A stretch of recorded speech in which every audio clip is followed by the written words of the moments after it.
Boa tarde a todos. Somos alunos do quinto período dos cursos de licenciatura em Matemática e Física. E vamos fazer uma comparação didática e metodológica com o tema de funções exponenciais.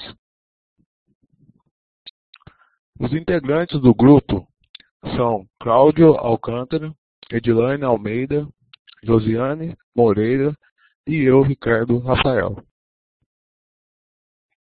Este trabalho aborda uma comparação sobre obras bibliográficas de alguns autores, com o objetivo de fazer uma comparação da didática e da metodologia de ensino utilizada por cada um, no contexto da disciplina de matemática sobre o tema de funções exponenciais. Introdução. Abordando o tema de funções exponenciais, fizemos pesquisas bibliográficas para nortear nosso trabalho de comparação da didática e metodologia de ensino utilizado por cada um dos autores das obras pesquisadas. As obras foram Matemática, Contextos e Aplicações, volume 1, do autor Luiz Roberto Dante, Matemática, Ciência e Aplicações, volume 1, dos autores Gelson Iese, Oswaldo Dolce, David Degenzain, Roberto Périgo, Nilze Almeida. E Matemática Paiva, do volume 1, do autor Manuel Paiva.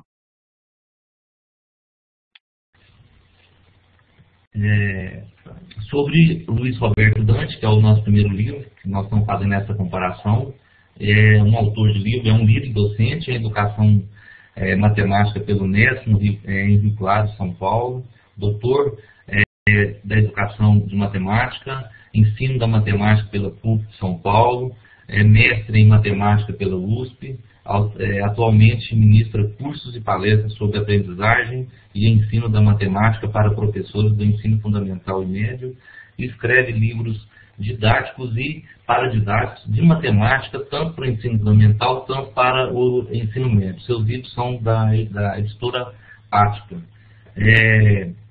No início da unidade, tem uma explicação sobre terremotos, seus efeitos, e faço uma relação da escala Richter com os logaritmos de base 10. Ou seja, cada aumento de magnitude em uma unidade representa um aumento 10 vezes na amplitude em relação à unidade anterior. No capítulo que fala do assunto do tema função exponencial, apresenta como introdução um texto sobre radioatividade, que é uma propriedade que algumas substâncias têm de emitir radiações e se desintegrar, transformando-se em outras. Tais fenômenos, como esse, têm ajudado geólogos e arqueólogos a determinarem a idade de rochas e de objetos encontrados em suas escavações. O tempo que uma substância leva para desintegrar metade de seus átomos é chamado de meia-vida. Com esse processo resulta em meio, um quarto, um oitavo, assim por diante da substância original. Podemos perceber que o padrão das potências é de 1 sobre 2 ou 1/2, né? Sendo o expoente de cada termo correspondente à quantidade de meias-vidas decorridas, o que permite generalizar, escrevendo meio elevado à potência x, para que onde x meias-vidas transcorridas. Chamamos então a variável x do expoente de função exponencial. Algumas situações iniciais foram abordadas no livro, onde um colega, junto com outros alunos, montaram uma tabela sobre as 10 primeiras horas de uma cultura de bactérias, cuja a população dobra a cada hora, considerando que há 1000 bactérias no início da pesquisa. Com a tabela pronta, os alunos são levados a refletir sobre várias questões, chegando ao conceito de função exponencial. É apresentada também uma situação em que uma pessoa fez um empréstimo de 10.000, para pagar em 3 meses a taxa de juros de 3% ao mês, no regime de juros compostos. Após essa montagem bem explicada do problema, os alunos são levados a observar gráficos sobre o assunto.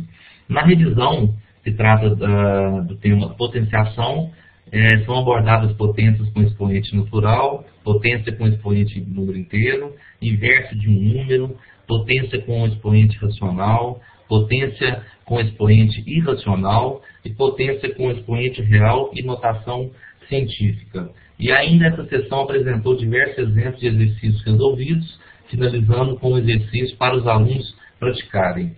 Na revisão de radiciação, foi feita uma revisão abordando definição, propriedades e uma extensa lista de exercícios resolvidos e outra lista de exercícios a serem resolvidos. No capítulo de função exponencial, o assunto em si é iniciado com uma pequena definição e pequenas listas de exercícios resolvidos e exercício para praticarem. Depois são apresentados gráficos da função exponencial, conexão entre funções exponenciais e progressões, equações exponenciais, inequações exponenciais, o número irracional e a função exponencial elevado a x. E aplicações da função exponencial também é citada nessa parte. Existe uma leitura também, mais no final do livro, do capítulo, onde finaliza falando sobre o tempo Césio 137, onde foi o causador do maior acidente radioativo do Brasil. Um texto muito interessante que leva os alunos a refletirem sobre quando o local poderá ser habitado novamente, utilizando a função exponencial como método de descobrir essa resposta. Apesar de o livro apresentar muitos textos e exemplos que apresentam situações cotidianas, a maior parte dos exercícios são apenas de fixação, apresentando situações e problemas para os alunos responderem apenas no último exercício. As leituras são interessantes, os exercícios são práticos e os alunos conseguem realizá-los de acordo com o conteúdo que é muito bem explicado.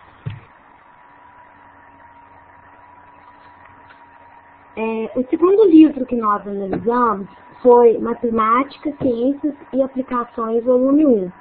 Ele foi escrito por vários autores: Gelson Liese, Oswaldo Dolce, David Desenjain, Roberto Périgo e Nilve Almeida, e é da editora Saraiva.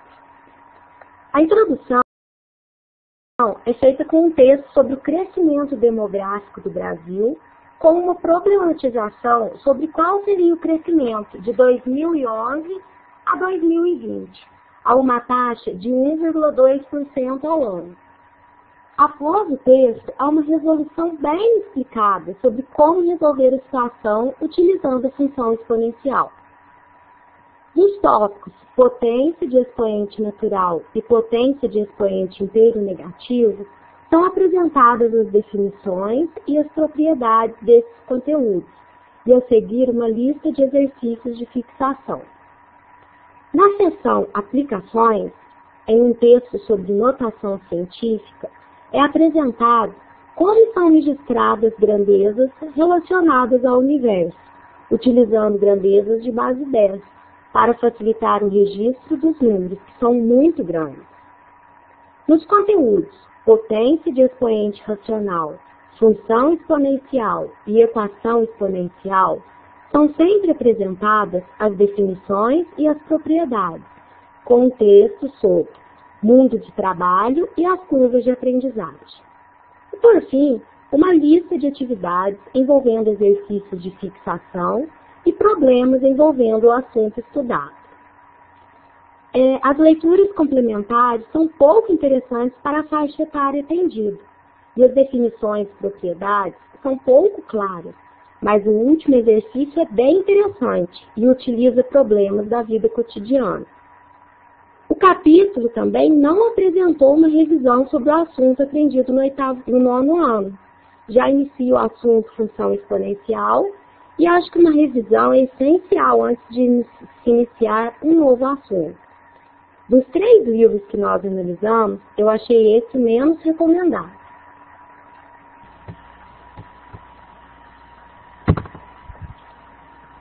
O terceiro livro que nós escolhemos para fazer essa comparação é o Matemática Paiva, do autor Manuel Paiva, da editora Moderna. Esses livros da coleção do Manuel Paiva, eles possuem conteúdo sólido, uma linguagem clara e objetiva. O capítulo Função Exponencial se inicia com um texto bem ilustrado sobre a evolução tecnológica e a capacidade de armazenamento de dados, aumento da velocidade de processamento das informações e o número de transitores nos microprocessadores e a importância de utilizar a função exponencial para esse registro.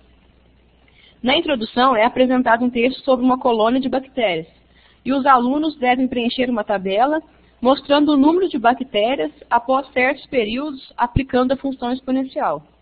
Os alunos são levados a resolverem a problema sem mesmo aprenderem realmente o que é função exponencial. Isso os faz pensar e resolver os problemas utilizando os seus próprios caminhos.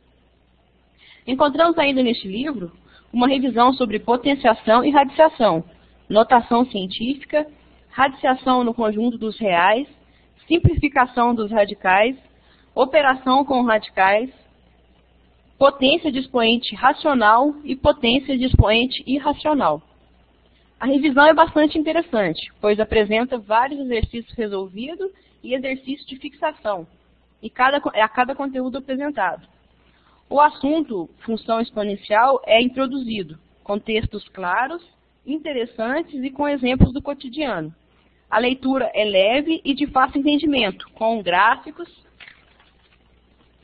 completando o assunto. O livro é bem interessante, pois intercala teoria, exemplos resolvidos e uma lista de exercícios de fixação, tornando a utilização do livro bem dinâmica. Também apresenta várias ilustrações, tornando a leitura e a aprendizagem bastante agradável. Apenas no final do capítulo, a gente encontra uma lista bem grande de exercícios com situações do dia a dia. Os alunos devem analisar uma resolução feita por outro aluno e refazê-lo corretamente no caderno, mostrando o que o outro errou através da análise de resolução. Na Matemática Sem Fronteiras, um assunto sobre alometria. Nem todas as partes de um organismo vivo se desenvolvem proporcionalmente, e exercícios sobre esse assunto. Para finalizar o capítulo, é proposto um trabalho em grupo que retoma o conteúdo da introdução do capítulo. Neste trabalho, os alunos deverão pesquisar o mundo microscópio e as unidades de medida a eles relacionadas. O livro é bem eficiente, possui uma revisão bem ampla, intercalando teoria, prática, além de ser bastante ilustrado e ser dividido em várias sessões, tornando o estudo do mesmo dinâmico e bastante envolvente. O que é importante ressaltar quando se escolhe um livro é a responsabilidade do professor selecionar o livro didático de matemática adequado aos seus alunos e a proposta pedagógica de cada escola, né? É preciso compartilhar essa responsabilidade com toda a equipe escolar e principalmente com os outros profissionais experientes da área, analisando detalhadamente vários livros, página por página, até a última, e avaliando cuidadosamente em que medida ele satisfaz com as características arroladas como desejáveis anteriormente e aos objetivos que a escola propõe alcançar. Esse trabalho tem que ser bastante determinado, sabendo, para e passo, todo o conteúdo do livro didático, né? O professor pode estimular os outros desenvolvimentos sobre esse conteúdo, de livre escolha do aluno, de acordo com a sua criatividade e gosto. Outro exemplo, após o trabalho com figuras geométricas planas, poder incentivar os alunos a inventar jogos. Então, concluindo, no caso, esse estudo, daqui a pouco o Ricardo deve estar finalizando, o ideal é que o livro didático seja mais para inspirar do que para ser rigidamente seguido. À medida que o aluno e o professor avançam com o livro, eles o completam, suplementam, reorganizam, recriam, enfim, escrevem seu próprio livro nesse sentido como matéria-prima para todos esses desenvolvimentos, onde o livro didático torna-se essencial.